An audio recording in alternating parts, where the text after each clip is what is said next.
From VQR and the Center for Media and Citizenship, this is episode 6 of Circle of Willis, where I chat with social neuroscientist and demigod John Cacioppo about inferring causal associations between mind and body, and about how to be human is to care for others.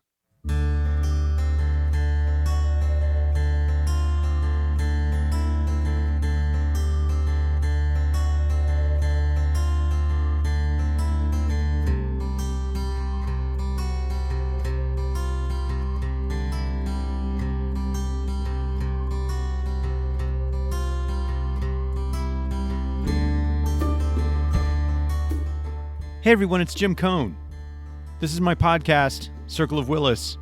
In this episode, I'm chatting with John Cacioppo, who is, ready for this? The Tiffany and Margaret Blake Distinguished Service Professor and the founder and director of the Center for Cognitive and Social Neuroscience, all at the University of Chicago. John is one of the founders of the whole field of social neuroscience. He's the author of more than 500 scientific articles, chapters, reviews, commentaries. This guy, he's authored or edited more than 20 books. He has, I can't get through all of this. I can't do it. Listing all his awards and honorary things and advisory posts and board memberships, it would be just like reading one of those begat sections of the Bible that just drones on and on. Now, right away, I want to say there was a big problem with recording this conversation. Not a big problem. There was an issue. Okay, for about the first 7 minutes or so of our chat, my recording setup. The details, they don't really matter. The good news is I caught it pretty quickly. And all was basically okay. But I do feel there are certain moments, brief clips from those early minutes, that 7 minutes that went awry, that went wrong, that I just can't live without. Here's one example right now. I've been reading John Cacioppo work in one form or another at least since 1991, somewhere around then. That's when I start working with John Gottman in his lab. You know, we had the compulsory readings of Principles of Psychophysiology. It was like the Bible. You were like one of the prophets. It's funny that I mentioned the Bible right out of the gate. I sort of can't help but use religious metaphors when I talk about John Cacioppo. I thought it would be kind of funny in the introduction to refer to him as a demigod because he sort of is for me. Or if he isn't a demigod, then he really is like one of the biblical prophets. And that early book of his that I mentioned, Principles of Psychophysiology, it's like my Bible, the holy text of my scholarly origin story. It's funny. If all my metaphors for John Cacioppo are religious, John's metaphors for himself have mainly to do with childhood and play. He's always talking about how he never had to have a job, that he always loved brain teasers and puzzles as a kid, and that brain teasers and puzzles are sort of what he continues to do in his work, which he doesn't even like to call work. And I want to say a little bit more about that in a moment, sort of what counts as work, because I think it's related to his background, which, by the way, we didn't get too much into. I would like to have gotten more into his background, but I did get a little bit. I got this, for example. My high school years were in St. Louis. I was the first in my family to go to college, and so I went to the University of Missouri. My undergraduate degree was in economics. But what did your folks do? Your folks were in St. Louis in high school. My father was a businessman. He had a small business that he operated. My mother stayed at home with the kids, and I had two older siblings who kind of went off and did their things, and I didn't want to go to work, so I went to school. I went to undergraduate school. Work was crummy. I love that line. I didn't want to go to work, he says. He never says this directly, at any point during our conversation, but I suspect that part of the reason he doesn't characterize his own job as involving real work is that he's a first-generation college student. It reminds me actually of the time my stepfather, Dwayne, asked me what I did to make money when I was in grad school. And I told him, the sort of things that I did back then. And he was quiet for a little while. He was there was this pause. He was trying to be respectful. And he said, as earnestly as he could manage, but what do you do? He didn't even get that what I was describing was the work part. That was all like prelude. He was waiting for me to produce something, to make a thing, to do something for other people that was tangible. And I wasn't. And so it didn't really seem like work to my stepfather. And I wonder whether John Cacioppo, because he's a kind of a first generation guy, it's never occurred to him that the stuff he does all through his adulthood is really work. In John Cacioppo's telling, he's sort of a big kid still, playing with his brain teasers and puzzles and having the time of his life. It doesn't feel like I've ever had a job. Really? It feels like, as a kid, I liked brain teasers and puzzles, right? Yeah. And it seems like I'm still enjoying brain teasers and puzzles. Were you? And in the meantime, he's generated a body of work that few scientists will ever match, or should even aspire to, really, if they value their health. I don't worry about John working too hard because he has this almost manic energy to him that feeds a kind of a voracious interest in how social life affects and is affected by the body. This interest is manifested in all kinds of ways. In the conversation that follows, we mainly talk about sort of the inferential minefield of mind-body associations. Sort of how and why the mind and brain affect and are affected by our physiology. John's contributions to research methodology in this area, and really what I would call the philosophy of mind-body research are pretty hard to match. And he's always got a lot to say about it, and he says a lot here. But we also talk about his interest going on about 25 years now in the physiology and neuroscience of loneliness, an interest that has led him, in his own telling, to a really deep understanding of the human animal and an even deeper appreciation for the social world that he inhabits. I already mentioned how the first part of our conversation suffers from a recorder malfunction that renders it a little tough to listen to. It's not too big a deal. It's only about 7 minutes or so, but it does mean that we do enter the conversation we're about to hear somewhat midstream, you might say. So here's where we were.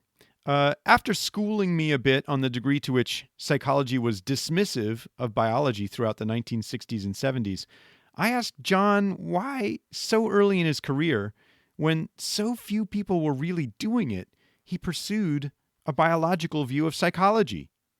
What specifically was the value of looking at the biology of human social life? And here's what John Cacioppo had to say. We can change what you said.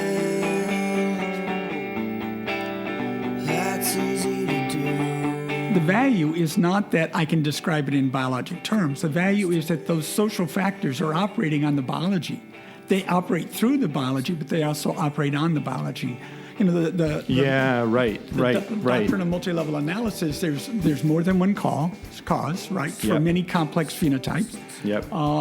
Those causes, when you put them together, aren't always additive. So you have to understand both, for instance, genetic and environmental factors when you're dealing with gene-environment interactions or gene-environment correlations, or that, for that matter, some biologic non-genetic factor, and like arousal or affective states, and a psychological or behavioral factor, and reciprocal determinism. And, think about natural selection operates on phenotypes, not genes. And so, not too surprisingly, those phenotypic expressions can influence a number of now gene expression, but also just genetic selection or other biologic processes. And one of my favorite examples is we know that testosterone in male rhesus monkeys predicts sexual advances. The public knows that. That's not a surprise to anyone. Yeah. But that line of research also showed that the testosterone in those male monkeys was a function of the availability of receptive females in the colony. So what's really driving? Yeah, right. I know. God. And so it's not just reductionism; it's trying to understand the system as a whole. Yeah. That was the approach we took. So that's what's calibrated reductionism. It's going back and forth. But you're doing this you're not thinking that yet, right? I mean, are you thinking along those lines? And when were you finishing up undergraduate school? When were we talking about? 75? 73? So you're not thinking, are you like reading Bateson or something? You're thinking, systems. No, is this just coming up whole cloth? I was more likely to read a chemistry text than I was, a philosopher at that point. But you think about emergent properties in chemistry. Yes, it's exactly the same thing. To understand covalent bonding, we couldn't just work at the atomic level. You had to work at the molecular level to define the properties of the atoms that permitted the specific kind of bonding that they saw between atoms to give you certain kinds of molecules. Yep. And so that calibrated reductionism is going back and forth so that you can inform more completely how the elements are producing the whole. And often they are not just additive. That's what's so magical about, in fact, how humans interact. It's that we have synergisms. We don't simply add people and add effects. Now, you look at economic analyses of productivity over the thousands of years before the Industrial Revolution, it was described in terms of additivity. The productivity of countries depended on the number of workers in the fields. That's the model of it, all right? Yeah. But if you actually think about what makes us special, it's the non-additivity. I'll give you a simple example. Okay. Let's say I'm moving furniture by myself. Yeah. I'm going to hurt my back, break the furniture, and scratch the floor. Yep. I do it all the time. Right. Now, let's say that you and I are going to work together to do it. Yeah. If we take the simple additive approach, we're both going to hurt our backs, break furniture, and scratch the floor. But we'll finish twice as fast. Right. But that's not what we do. That's not really how it works. Right. In fact, you get in the other side of the table. We carry the table. Neither one of us hurt our backs. Neither one of us break the furniture. Neither one of us scratch the floors. That's synergism. But when you go back 40 years, it's not that I could articulate it as completely then as it's now. Right. And what I really was turned on by when that professor said I know how to find out was that all of a sudden data held the answer. That I was good at arguing, which is why I was going to law school. Yeah. And what I could do is I could take a position, win an argument, turn around, take the other position, win the argument, and it proved to me I knew nothing. That's what I proved, right? And I found that frustrating. And with data, it makes you humble. Yeah. And with that humility, you can then learn tons. Now you have to follow certain procedures, right? Yeah. Philosophy of science, methodology of science are incredibly important to follow and adhere to, and there's ways to do it that get you. I kind of think about it as a turtle and the hare race, right? Yeah. If you take shortcuts, a program of research efficacy. I've got nature. I'll never know the true form of nature, right? Right. But science gives me a chance to probe and become closer to it. And so I might have a hypothesis. Now, I'm not divine, so that hypothesis is not going to be accurate. It may be close, but one doesn't know. Yeah. By the scientific method, if I do everything right, don't take shortcuts, don't worry about instrumentality, don't worry about tenure, I just do the right thing, then the likelihood that I'm going to be accurate, that what I have reporting is reproducible and replicable, then the next thing I do, the next thing I do, the next thing I do should be getting me closer. Yeah. And the accuracy of that fifth, sixth hypothesis in a program of research is the joint probability of the accuracy of all the preceding, right? What if I'm taking shortcuts? Now that might be 0.8. Instead of 0.99 is 0.8 and 0.8 and 0.8. Well, you go out 0.8 to the fifth, you're not dealing with very high likelihood. So you're actually moving away from truth, not toward truth. Not that I'll ever know when I get there, but just in conceptually, I'm getting closer. And so I can do programs of research. Other people can come along and are likely to be able to see roughly the same thing. And now the literature starts to inform me in a more important way. The other thing I know about the literature that I find students often don't appreciate is that this is like having an army of RAs who have already gone out there and asked relevant questions. Yeah. But that means what is relevant is the methods and the results, not what the scientists say about it. What are the methods and results? I may have a completely different take on what they're doing than the questions they asked. And so what's really relevant are what was the study? What are the data? And then, their interpretations become relevant, but that's secondary. It's really, what are the data? It's like having an RA. You came in and say, here's what it means, Professor Cohen, and go, well, let me look at the data because I'm not sure. We'll determine what it means. Right. Let's figure it out. That's right. That's a likely story. It's an interesting story, but we need to know how it maps. Right. And the fact that you can come up with a story that's consistent with data just means you're clever. It doesn't mean you're right. Yeah. I mean, if in fact we can never know absolute truth, only proximal truth through science, then that means that I should be able to come up with more than one story. It's a test of my intellectual cleverness as to how many plausible stories I can come up with. And the more I can come up with, the more exciting it is to look at the next set of data. The other thing that this suggests is you never design a study that has to come out a certain way. It's not worth doing. You never design a study that has to come out a certain way. Right, got it. To be, quote, interpretable or useful because you're not learning anything. And if you're going to use proximal truth, each study has to be probative. It has to give you some useful information to get closer, even by saying, hey, I was wrong before. That'll get you closer. Now, let me push back a little bit, because I wonder if there's another axis. I mean, you sort of brought it up, and I don't think you're really devaluing it, but you said everything has to be probative. But you look at Festinger's early work, Schachter and Singer.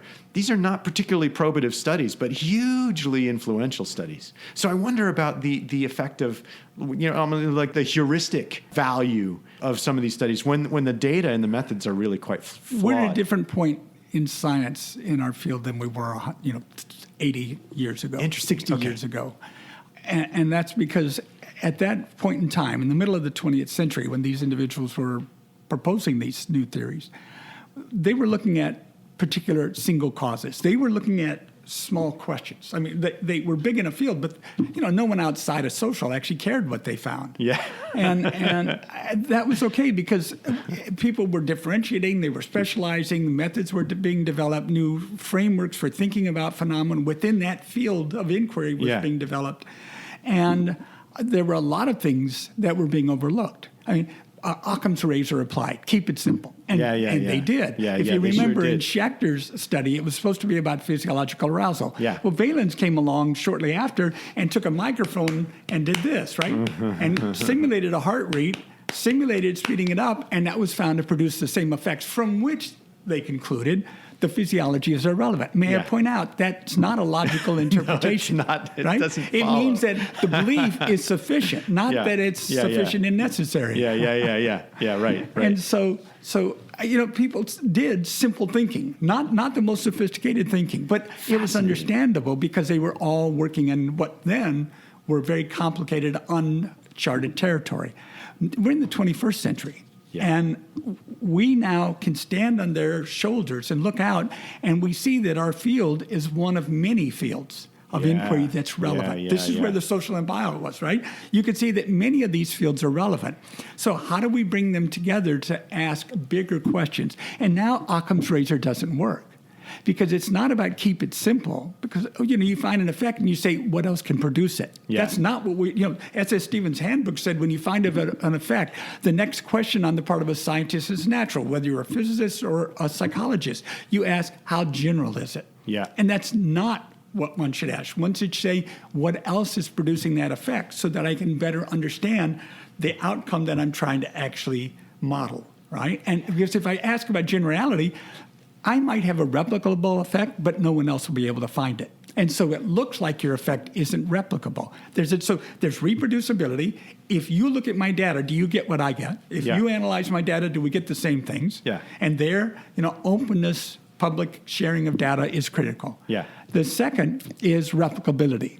If I do a study and you do the same study, do we get the same thing? Yes. The third is generalizability. And may I point out, if I have multiply determined phenomena, if biologic and social and multiple social factors are operating, you're going to have issues of generalizability. Yeah. The question There's going to be becomes, moderators and on it goes. Right. What are the factors operating, and under what conditions do these different processes operate? That becomes the relevant question. So it's not a methodological problem. It's a theoretical question. Let me just give you a very simple example. Please. So we use brain imaging, right? Yeah. And the assumption is that activation of an area means that area is involved, and the failure to activate an area means it's not involved. Yeah. So let's say that it's maybe early March, all right? Is it warm in Virginia in early March? It can be. Okay, so let's say it's early March. Yeah. It isn't warm in Chicago. No. So I'm gonna use a new imaging procedure and a contrast methodology to study something that it's hard to put your fingers into and grab, right? I'm gonna look at temperature as a function of time of day, 6 o'clock in the morning, 10 o'clock in the morning. I'm going to use thermal imaging. And I'm going to take the two images, I'm going to subtract them, and lo and behold, I find the material basis of temperature. It's my radiator. Yeah. That's involved, Makes right? sense. But of course, I look and I say, well, my LED on the thermostat is also the basis of temperature. The point is that just because it's active, just because you see something doesn't mean it's actually contributory or relevant. Now, you, seeing that, immediately replicate the study, all right? And so you do exactly the same study in Virginia at 6 and 10 in the morning. You subtract the two images, and your radiator and the LED are not illuminated at all. But your curtains are blazing. So curtains are the material base. Because the sun is being... Yeah, right. Absolutely. Oh, geez. Yeah, it gets very complicated very quickly. Right. So I need to know what the sources are, and then the processes, and then the conditions under which... And that's not a methodological problem. That's not a statistical problem. That's a theoretical puzzle. See, that is that's just such a great take on theory and theorizing. Because theorizing has been... popularly understood as storytelling. You think about it. It follows. This follows logically from the notion that I have multiply determined non-additive processes or outcomes, right? So and social phenomena are complicated. If I have a very simple cognitive mechanism, there may be one determinant. It's perception. In many cases, they are kind of simply determined. But as you move along, we know this about the brain. As you move forward, you get more and more integrative, more and more complicated, more and more malleable organizations. If I look at the spinal cord, it's a pretty simple organism. As I move up that spinal cord, the neural behavioral axes are differentially controlled, right? All of a sudden you have no more stimulus inflexibility. It's not a stereotype. So I have different antecedents that can operate. I have contextual control and I have behavioral flexibility. If I reach out and touch a burning wall, I immediately withdraw my hand. Right? That's a spinal cord reflex. But if your child is standing across that wall that's on fire, you can force yourself to go through that pain. But you don't immediately. You look and say, there's a door here that's not on fire. I'm going to go through that. Maybe I'll do that instead. The spinal cord can't do that. All right? So that kind of flexibility also means I'm going to have multiple determinism. If I know that structure, then logically what I just said follows. Occam's razor can be misleading because I'm going to say, look, the bulk of the studies, because the bulk of the studies I did, are only showing this antecedent. So your antecedent doesn't win in a meta-analysis. You're going, well, that's simply a function of the literature that you happen, or it may exist. So it's about theoretical sophistication. So instead of Occam's razor, we use Einstein's razor. The notion is keep it simple, but not too simple. No simpler than it has to be. Simpler than it has to be. But But I think people fear complexity. There's a good thing to keep in mind. When we were all kids, we liked brain teasers. We liked puzzles. Right? And we're just dealing with bigger and more complicated, but just as appealing of puzzles. I love puzzles. And if you remember, there's certain rules you use in making those puzzles. So take a jigsaw puzzle. You don't randomly start putting together pieces because it'll take you forever to put the puzzle together, right? You find the four corners. That's right. Once you find the four corners, you find the edges. The edges. Sure. Once you find the edges, colors, or there's a certain process, and it works across all jigsaw puzzles. So when you have these complicated problems, like we're talking about, the epistemology we just discussed. It's like finding the edges. It's like finding the corners, then find the edges. If you know that, you don't try to reject other antecedents. You try to understand under what conditions. You say, I don't know whether this is replicable or whether this is a problem of replicability or a problem of generalizability, but both are possible. So I want to just shift gears just a little bit because I don't want to miss this, since I've got you here, right? I definitely think of you as this great methodologist in sort of a theorist of theory within psychophysiology. Well, I used to call myself, by the way, a social psychophysiologist, and now it's social neuroscientist. It's great. But when I think of you from a content perspective, I think of you as having multiple, moments of content that are the focus as you move through applying these inferential theoretical principles Right. in ways that have an influence in a lot of different ways. But then this emerging content area comes of sort of social relationships, loneliness. Where does that come from? So I always wanted to put the social and bio together. Yeah. Right? And I thought, there's a lot of correlative work. Right? It's about some broad process like marital status and health disease. or disease. Or and you're going, longevity. well, what's the mechanism? What are the transduction pathways? Yeah. No, this is an epidemiology study. We don't ask that. You go, well, how do you know it's causal? Yeah. Right? How do you know that this, if I eat broccoli, does it really stop cancer? Or is it that people who eat broccoli are also wealthier and they're more likely to have good medical? Or for that matter, if I smoke a cigarette, does it really cause cancer? I mean, that was the pushback for the cigarette companies were saying all this time. Well, what's the mechanism? You don't know whether this is causal. At least they had animal studies. They bothered to do relevant animal studies. Right. But so I thought, to me, it's really important to be able to specify mechanism. And the assumption all along, of course, is that the brain is the transduction. That's the engine that's actually moderating our social relationships. It's moderating what contextual rules are operating, gives me the behavioral flexibility, and the stimulus control is more flexible because it's symbolic as well as physical. And so we, all of a sudden the attention gets pointed to the brain. And, the whole approach is, what are the neural, hormonal, cellular, and genomic processes that underlie and implement these superorganismal structures and processes that define social species?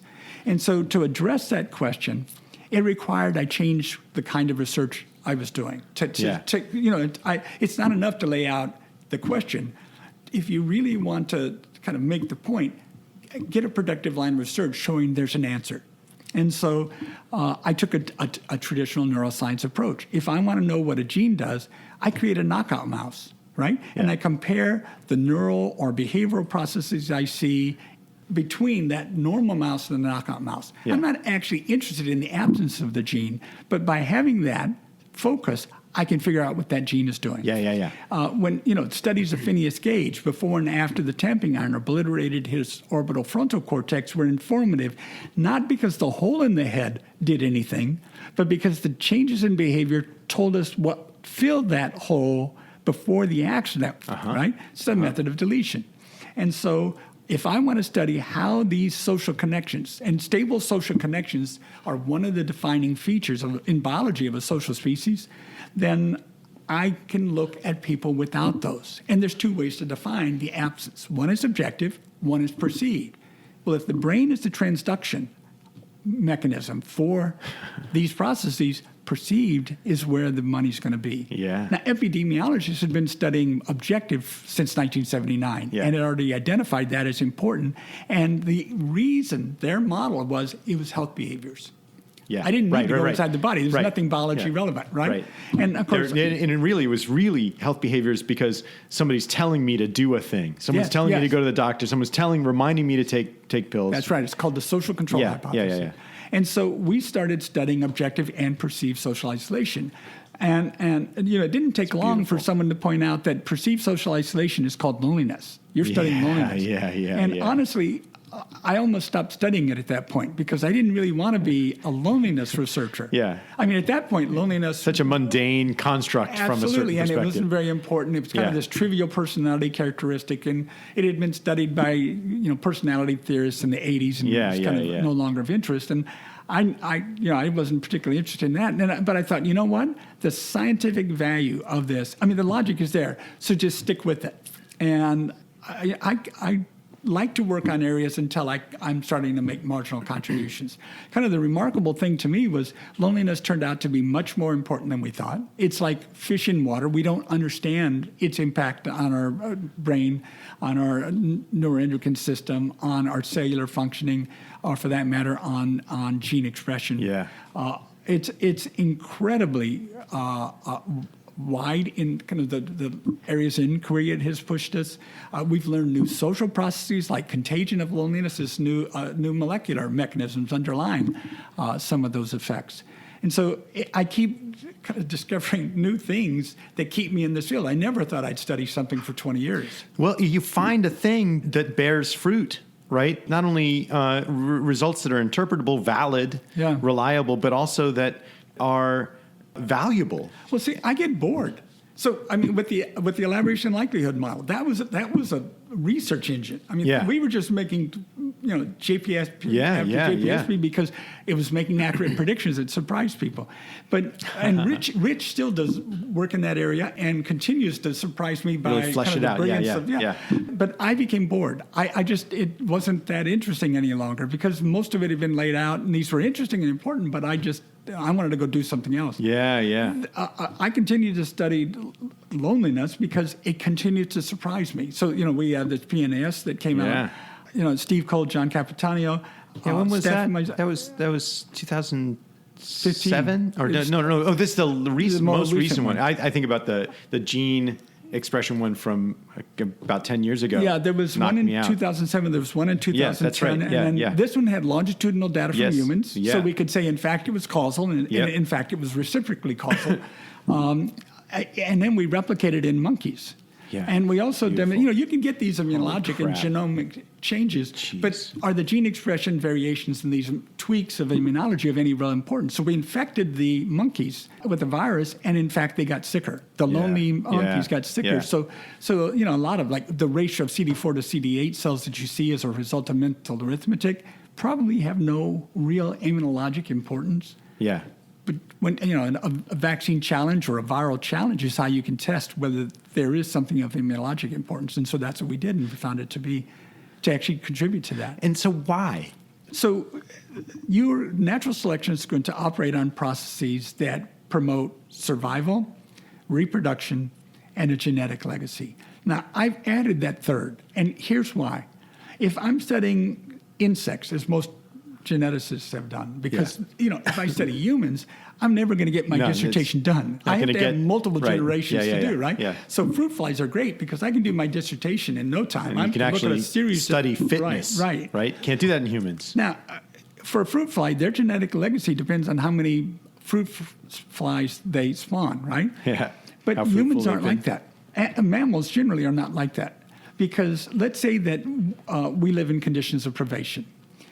And let's say that I'm the economist. I'm concerned. I'm the invertebrate, right? Yeah. I'm concerned about only my short-term interests, and it's all about me. Yeah. You are a Homo sapien, the wise one rather than the rational one. For whatever reason, you have this mutation where you form connections and bonds and caring and empathy with others. All right. Now, but we're both in these very difficult conditions of privation. So I may well survive longer than you. I may spawn more offspring because I have no compunction. I'm the consummate psychopath out there, right? Yeah. I'm only concerned about me. I don't share food. I don't share defense. And those offspring that are left uncared for, unprotected, unfed, all perish.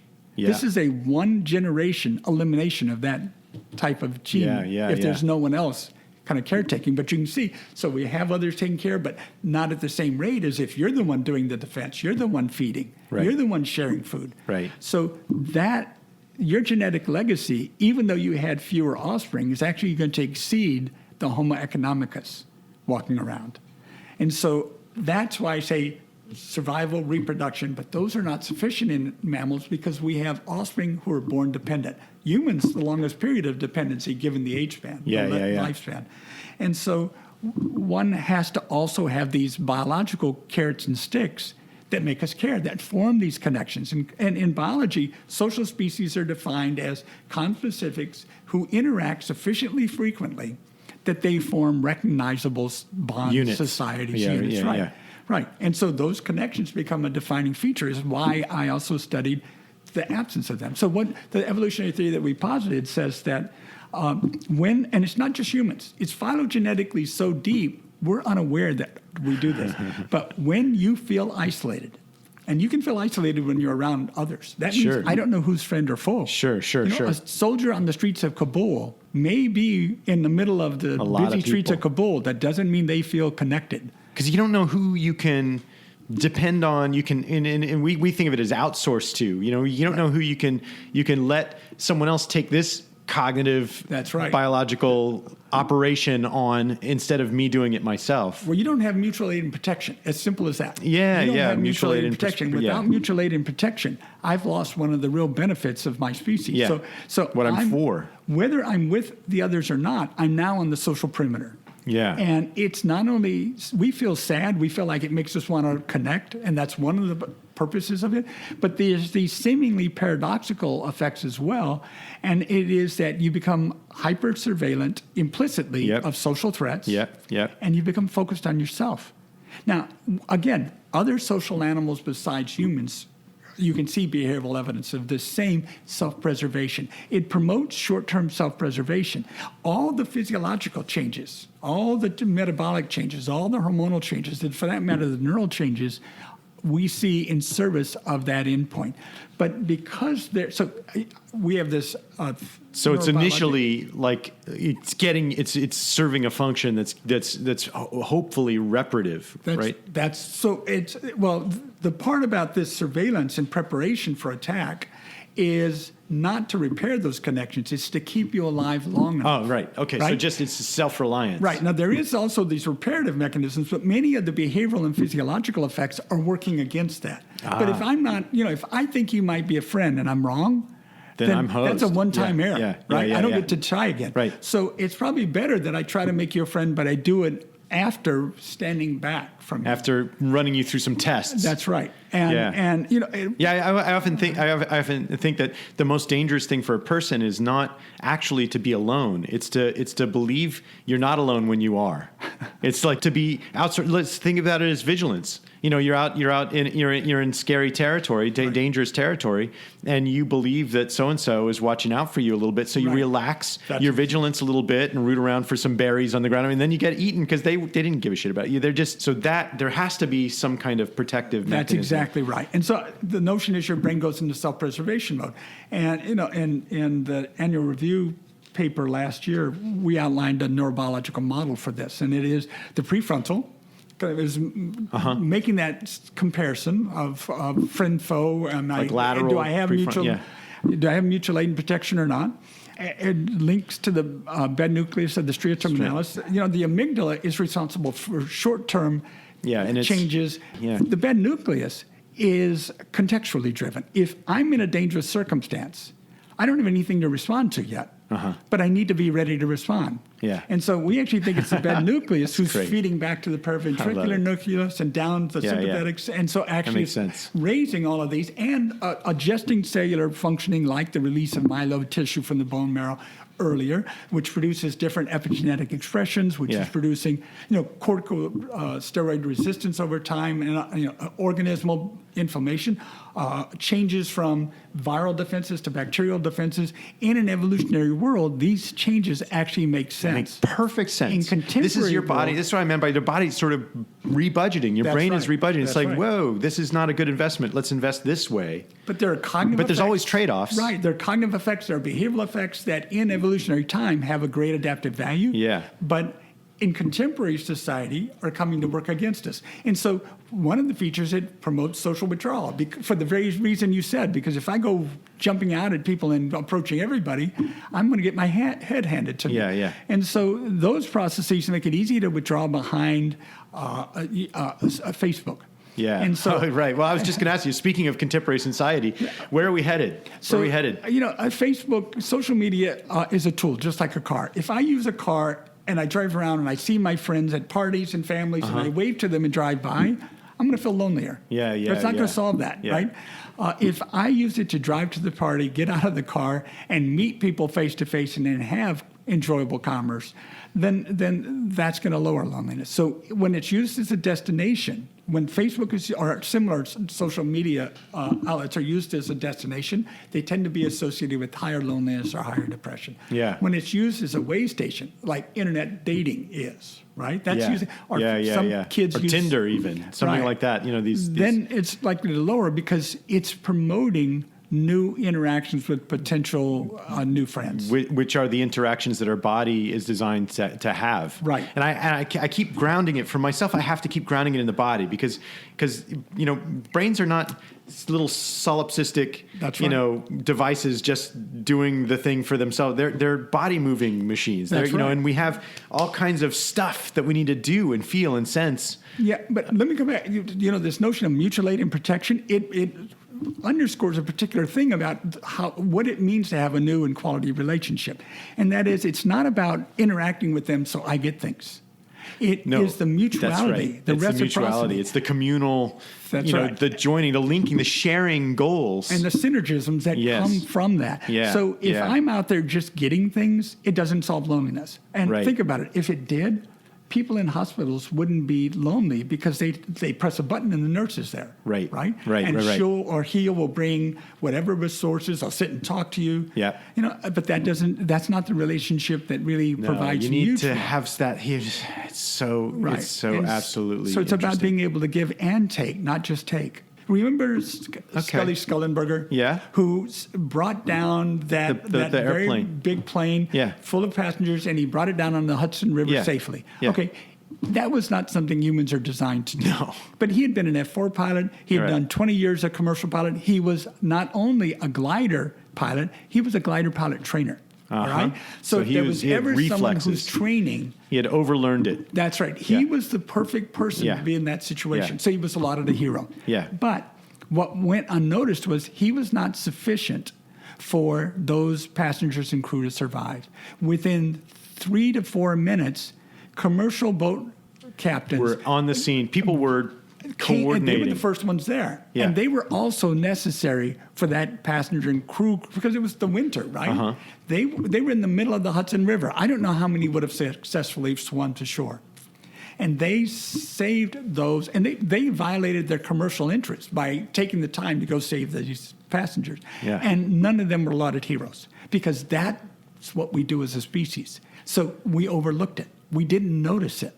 Yeah. So we need systematic studies of what the mind is doing, not a phenomenological approach, to actually tell the public and to learn for ourselves how can one best negotiate or solve the problems that we're facing in society, including how do we live a long, healthy life that's productive not only for ourselves but for the next generation because we care about that. And do you think that we have sufficient knowledge so far from your work and others that to say things like, I told people like Barbara Haggerty, we both talked to, that sometimes I feel like there ought to be a public health service announcements, right? Public health announcements like, we all know that we're supposed to follow the food pyramid. We all know that we're supposed to exercise, and exercising is an investment. We don't want to exercise, right? Until it becomes a lifestyle. Right. But we don't think about structure and maintenance and investment in our social world. That's just supposed to happen. Like the people helping Sully, get the people off the plane. That's right. That's just supposed to be the thing that happens. So I think here's what we do know. We know enough to know that the model of humans as Homo economicus isn't the right one. Mm-hmm. And so public policies that we implement with that alone in mind, they're inefficient because they're not actually capitalizing on our very nature. All right. Well, John, thank you so much. This was phenomenal. Really appreciate your time. Enjoyed it. Thank you very much. Okay.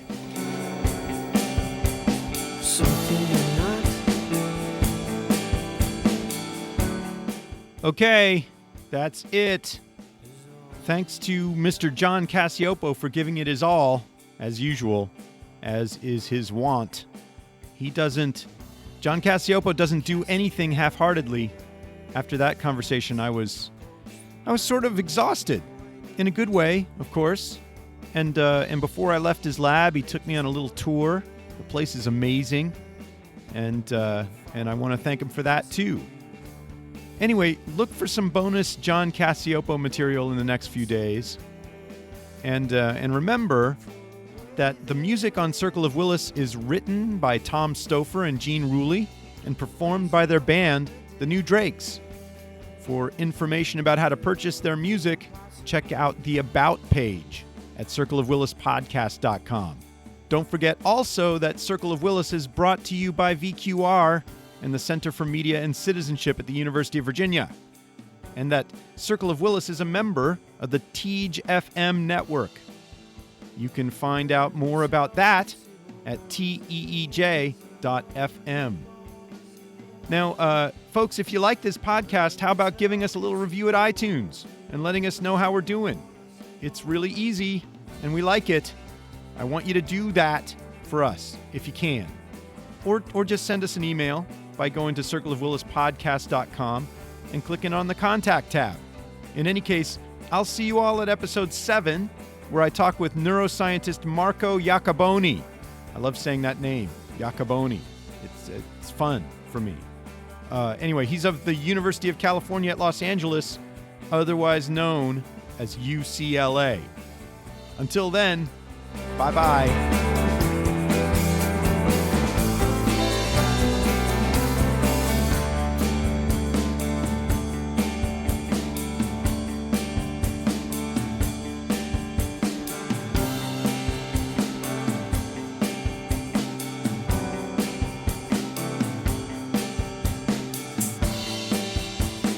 Where in this hell can see blue?